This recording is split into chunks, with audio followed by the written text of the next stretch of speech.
The British Board of Trade Inquiry here at the Scottish Drill Board in London has been examining the role of wireless communication and the ice warnings that were received by the Titanic in the days and hours leading up to the disaster. So Rufus Isaac is asking wireless operator Harold Bragg about it. Mr. Bragg, would you tell us, so far as you are able, what was the first message you recollect with regard to ice reports? The first message I recollect on the 14th of April was from the California. And would you tell me what was the message that you recollect receiving on the 14th? He stated that in California he was passing close to large icebergs and gave the latitude and longitude. You were busy at the time? Yes, I was doing the accounts.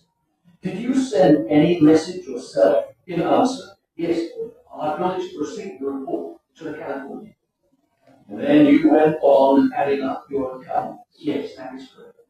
Then you have not written it down when you were... No. You knew it was a message to the Titanic reporting ice? Yes. So, what did you do when you got that message? I delivered it to the officer on the bridge. The Californian was a ship that had stopped due to an ice field and was captained by Stanley Lord. She was just 8 miles away at the time of the disaster. Captain Lord, close upon 11 o'clock, did you see a steamer's light? I did. Did you think the vessel approaching you was the Titanic? No. I remarked at the time that it was not the Titanic. If the Californian had seen toward the Titanic when she saw its express rockets, more souls may have been saved. But, critically, the Californian's wireless operator had gone off duty at 11 o'clock before the Titanic struck the iceberg. Would it not have been quite a simple thing for you, when you were in doubt as to the name of the ship and the reason of her sending up rockets, to have wakened up your Marconi operator and asked him to speak to this ship?